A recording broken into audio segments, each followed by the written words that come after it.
Кыргыз тили мыйзамы ача пикирлерди жаратты. Мыйзамсыз мигранттар чыгарылат. Арбаңыз эфирде Поликлиника медиасынын бул жумада программасы. Бул программада сиздерди аптанын ичинде болгон маанилүү жаңылыктар менен мен Чолпонбек Сабырбеков тааныштырам. Биздин каналга катталганды унутпаңыз. 21 майда парламентте мамлекеттик тилди колдонуу маселелери жөнүндө мыйзамынын концепциясы биринчи окууда кабыл алынды. Айрым депутаттар тилге келгенде жарма патриоттор көбөйүп кетерин айтып, жазалоого ашыкпай тилди үйрөтүүгө, өнүктүрүүгө көңүл бурууга чакырууда. Парламенттеги талкууда мектептерде класстан класска көчүрүү үчүн кыргыз тилинен милдеттүү экзамен тапшыруу деген талапты дагы сындашты. 2 жыл мурун мамлекеттик тил жөнүндө конституциялык мыйзам кабыл алынган. Анда иш кагаздарын милдеттүү түрдө кыргыз тилинде жүргүзүү, расмий иш-чараларды кыргызча өткөрүү, мамлекеттик кызматкерлердин кыргызча билүүсүн милдеттендирген беренелер бар. 2023 жылы кабыл алынган мамлекеттик тил жөнүндө конституциялык мыйзамдын талабы боюнча 7 конституциялык мыйзамга, 11 мыйзамга жана 1 кодекске тиешелүү өзгөртүүлөрдү киргизүү үчүн мыйзам долбоорунун 2 топтому сунушталды. Президентке караштуу мамлекеттик тил жана тил мыйзам боюнча улуттук комиссиянын төрагасы Мелис Мураталиев кайсы конституциялык мыйзамдарга өзгөртүүлөр киргизилип жатканын санап өттү. 2023 жылы мамлекеттик тил жөнүндө конституциялык мыйзам кабыл алынган. Анан ошол мыйзамдын талабы боюнча аракеттеги 7 конституциялык мыйзамга жана 11 мыйзамга жана 1 кодекске шайкеш келтирүү максатында тиешелүү өзгөртүүлөрдү киргизүү тууралуу мыйзам долбоорунун 2 мыйзам топтому сунушталып атат. Биринчиси мамлекеттик тилди колдонуу маселелери боюнча Кыргыз Республикасынын айрым конституциялык мыйзам актыларына өзгөртүү киргизүү жөнүндө конституциялык мыйзам долбоорунда биз 7 конституциялык мыйзамга, атап өтсөм, Кыргыз Республикасынын президентинин жана Кыргыз Республикасы Жогорку Кеңешинин депутаттарын шайлоо жөнүндө Кыргыз Республикасынын конституциялык мыйзамына, Кыргыз Республикасынын прокуратурасы жөнүндө конституциялык мыйзамга, Кыргыз Республикасынын министрлер кабинети жөнүндө конституциялык мыйзамга, Кыргыз Республикасынын конституциялык соту жөнүндө конституциялык мыйзамына, Кыргыз Республикасынын жогорку соту жана жергиликтүү соттор жөнүндө конституциялык мыйзамга, Кыргыз Республикасынын улуттук банкы жөнүндө конституциялык мыйзамга жана Кыргыз Республикасынын мамлекеттик тили жөнүндө Кыргыз Республикасынын конституциялык мыйзамдарына тиешелүү беренелерине негизинен жалпысынан ушул тил билүү деңгээли боюнча ошо Кыргыз Республикасынын мамлекет министрлер кабинетинин ченемдик актыларында аныкталган деңгээлде мамлекеттик тилди билген деген ченем сунушталып атат. Андан ары кайсы мыйзамдын кайсы талаптарын кантип өзгөртүп жатканын чечмеледи. Жогорку Кеңештин төрагасы Нурланбек Тургунбек уулу депутаттардын алдында мамлекеттик тилге астейил көңүл буруу зарылдыгы турганын билдирди. Буга чейин ар кайсы себептерге кылчактап отуруп, мамлекеттик тилдин тагдыры кейиштүү абалга келип турганын белгиледи. Мен дароо эле айтып коеюн, бул мамлекеттик тилге биз астейил көңүл бурушубуз керек. Анан башка улуттар көп улуттуубуз, анан буну карашыбыз керек деп жүрүп, биздин мамлекеттик тилдин акыбалын бүгүн көрүп атасыңар. Өтө кейиштүү. Биз катуу талап кылышыбыз керек бардыгынан. Качан мамлекеттик тилди өнүгөт? Биз башкаларга жакшы көрүнөбүз деп, популист болуп, убактылуу бир упай топтойбуз деп жүрүп мына ушуга келдик да. Ошончо Кыргыз мамлекетинде жашап атабы? Кыргыз мамлекетинде иштеп атабы? Мамлекеттик тилди билсин, сүйлөсүн. Туурабы? Анан кийин эч кандай кошоматтын кереги жок бул жердечи, жакшы көрүнүштүн. Андыктан Мелис мырза, биз бул мыйзамды толугу менен колдошубуз керек. Керек болсо күчөтүшүбүз керек, талаптар болуш керек. Эмне үчүн башка элдер өзүнүн тилин коргоп атат, керек болсо бала бакчага чейин билсин деп атат. А эмне үчүн биз башкаларга жакшы көрүнүп отурушубуз керек бул жерде? Бирок сунушталып жаткан мыйзам долбооруна айрым депутаттар каршы чыкты. Депутат Бакыт Сыдыков мамлекеттик тилди коргоодо чаржайыт кадамдарды жасай бербей, ишке системалуу мамиле кылууга үндөдү. Ал жогорку окуу жайларында билим берүү 80% орус тилинде жүрүп жатканын, ишти ошол жакта жүргүзүү зарылдыгын кошумчалады. Мен ойлойм. Бир нерсени бир кылгандачы бир системдүү кылсак да, оюбузга келгенде эле шак киргизип эле мыйзам кылып эле анан өткүзө бербестенчи. Мана 35 жылдан ашты мен мектепти бүткөндө. Мен виноватмын кыргыз тилин билбесем. Туура менде да күнөө бар. Окубадым мен. Россияда жүрдүм, Россиядан бүттүм. Азыркы балдар Англияда, Америкада бүт Европаларда окуду. Аларда эмне күнөө? Егіле бір системна бұнға подход қылайлы. Мектепте бірінші оқытайлы. Анан бүгін эле мектептен класстан класска өткізбейбиз деген. Бұл не деген балекет? Ойыңарға келген эле кыла бересиңер бардыңар. Тимеле патриот болуп эле бар. Патриотизм башка нерседе. Ел үчүн, журт үчүн, мамлекет үчүн иштегенде патриотизм. Ана сүйлөп койсо эле патриотизм боло бербейт. Лже патриот боло бербегилечи бардыңар. Кыргыз тили боюнча эч ким наразычылыгы жок. Бирок структурно келгиле буга системно подходить этели. Азыр мана 90 депутат калды эми асылбаганар. Ушуларга да эми көрө албай атасыңарбы? Дагы бир издеп атасыңар да, ушуларды кыргыз тили менен өткүзбөй коелу депчи. Дагы бир запрет коелу депчи. Токтоткула мындай аңарды. Башка улуттар деле жашайт биздин мамлекетте. Кыргыз тил туура, бийик биз үчүн. Биздин туубуз бар, кыргыз тилибиз бар, гербибиз бар, гимнибиз бар. Анын бардыгын биз сыйлайбыз. Бирок кичине системно подходить этели да бардыгына. Мана мен институттарда 80% бүгүн орус тилде барды окуп атат. Не жалган ушунун бардыгы? Не ошол жерден баштабайсыңар бардыгын? Медиуста бүгүнкү күндө зоргодон зорго өтүп атат кыргыз тилге. Биринчи окутайлы бардын кыргыз тилгечи, анан кыргыз тилди талап кылайлы. Бишкекте балдарыңар, өзүңөрдүн балдарыңар бардыгы орусча сүйлөйт. Ал эми депутат Балбак Төлөбаев бул мыйзам долбоорун саботаж деп сыпаттады. Анын айтымында бул мыйзам долбоору конституцияга каршы келет. Урматтуу депутаттар, урматтуу кыргыз элим. Бул кыргыз элине жасаган кыянаттык бул мыйзам. Бул саботаж.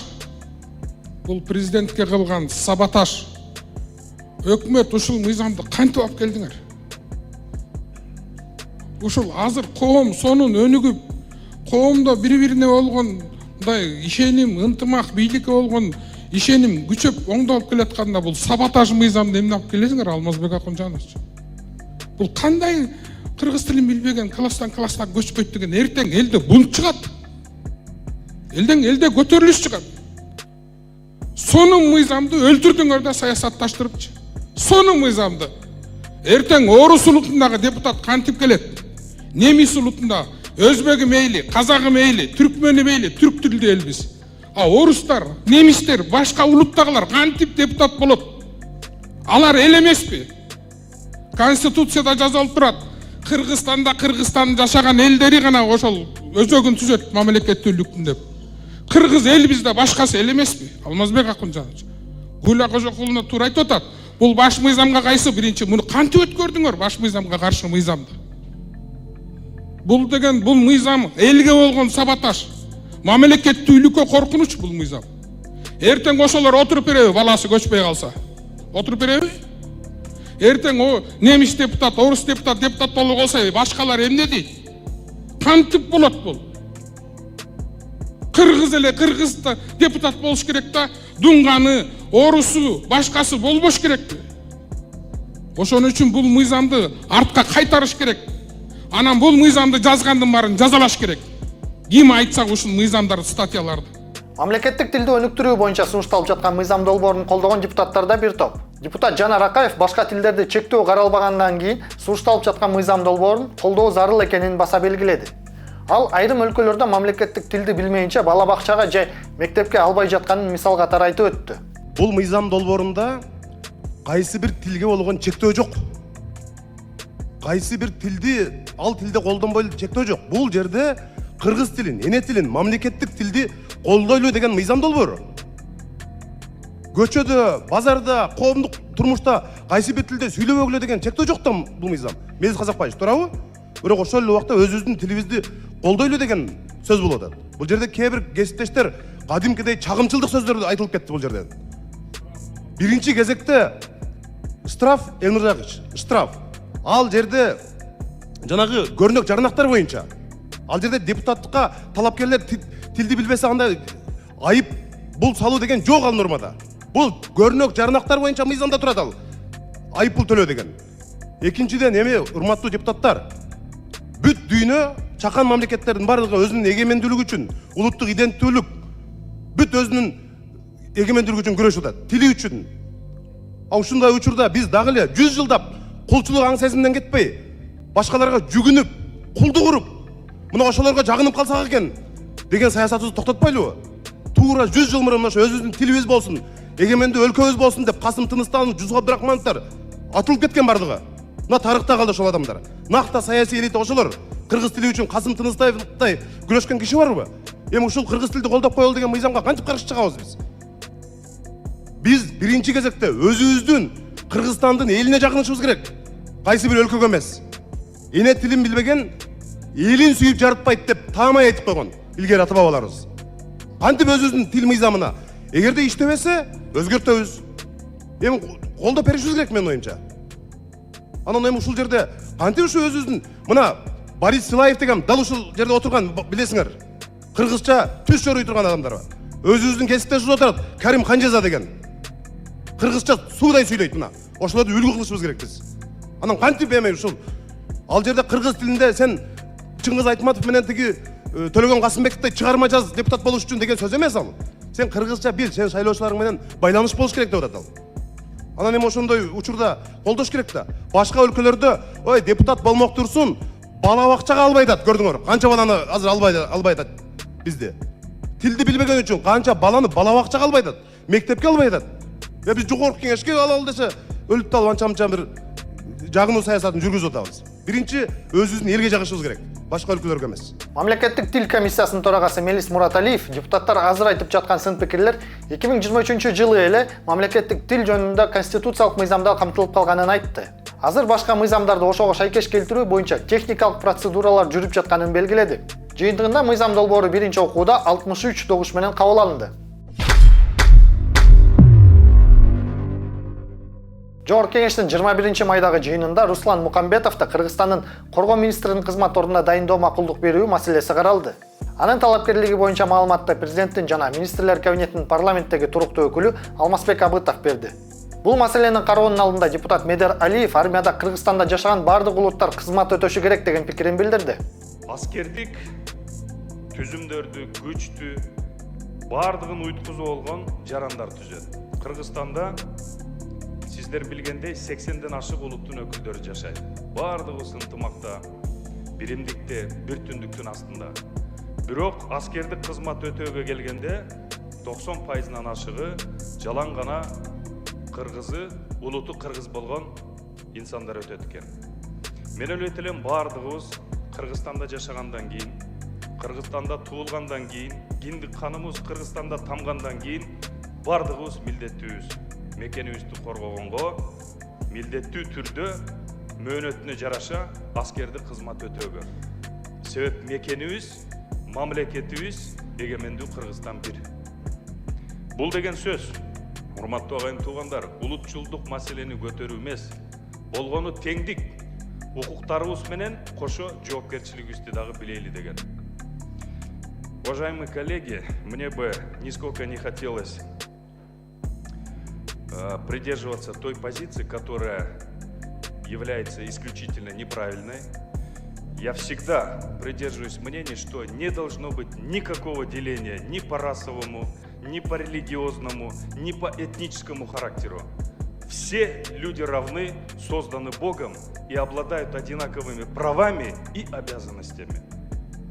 Со времен обретения независимости и до советское время все национальности, которые проживают на территории Кыргызской Республики, всегда проживали в мире, в согласии и в доброте. И я склонен считать, что мы от этого никуда не денемся. Так будет всегда.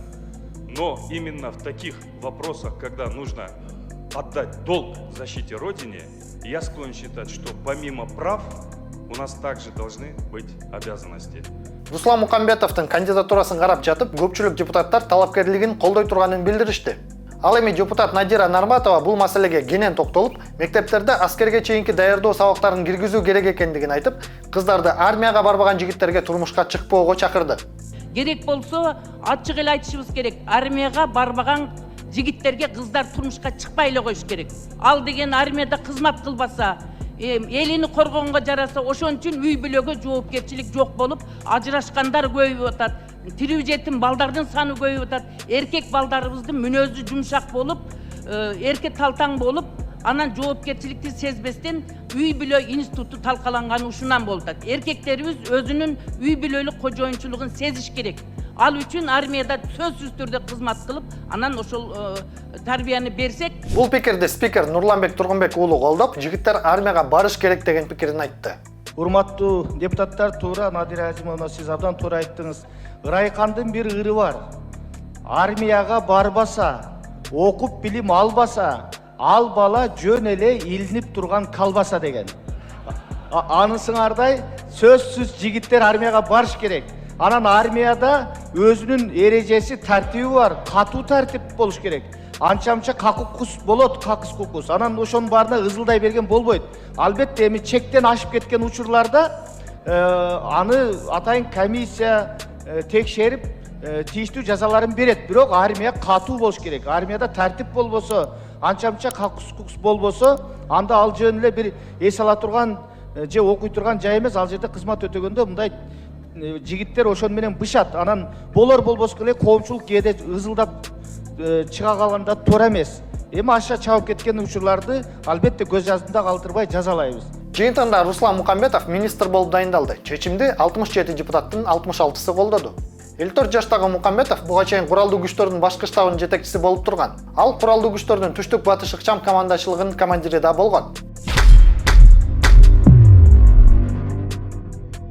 УКМК төрагасы Камчыбек Ташиев 21 майда мыйзамсыз миграцияга байланыштуу жыйын өткөрдү. Мекеменин басма сөз кызматы билдиргендей, анда өлкөдө 5000дей мигрант мыйзамсыз жүргөнү айтылып, ушул жылдын 10-июнунан тартып рейдтер башталары эскертилди.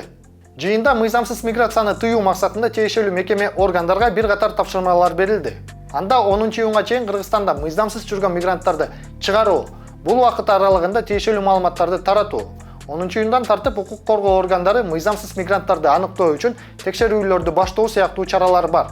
Мунун алдында УКМК Бангладештин жараны мекендештерине Кыргызстандын жасалма визасын, уруксат берүүчү документтерди даярдап берип жүргөн деген шек менен кармалганын билдирген.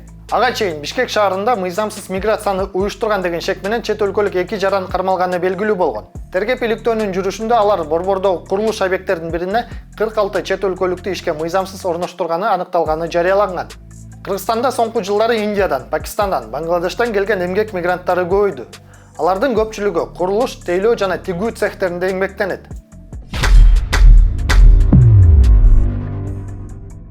Жогорку сот мурдагы премьер-министр Сапар Исаковдун ишин кайра кароого жөнөттү. Ага ылайык сотко башкы прокуратура менен Исаковдун адвокаттары 29 апрелде кайрылып, ишти жаңы ачылган жагдайлардан улам кайра кароого жөнөтүү тууралуу өтүнүчү келтирилген жана ал канааттандырылган. Сапар Исаков 2020 жылы мартта Бишкектин жылуулук электр борборунун оңдоо ишине байланыштуу 15 жылга кесилген. Андан кийин июнда 1 май райондук соту Улуттук тарых музейин оңдоого жана Чолпон Атадагы ипподромду реконструкциялоого байланышкан кылмыш иштеринде аны күнөөлүү деп таап 18 жылга эркинен ажыратылган. Сот аны мамлекетке келтирилген 247 миллиондон ашык сомду төлөп берүүгө милдеттендирген. Сапар Исаков 2020 жылы октябрь окуяларындагы башаламандык маалында абактан чыгып, ошол бойдон кайтып барган эмес. Жаза аткаруу мамлекеттик кызматы ага эл аралык издөө жарыялаган. УКМК Көкбөрү Федерациясынын мурдагы президенти Талас Бигалиев менен кошо дагы 2 адам уюшкан кылмыштуу топту каржылоого, опузалап акча талап кылууга шек саналып кармалганын билдирди. Алар Крим чөйрөдө Братский круг деген ат менен таанымал топто болгонун маалымдады.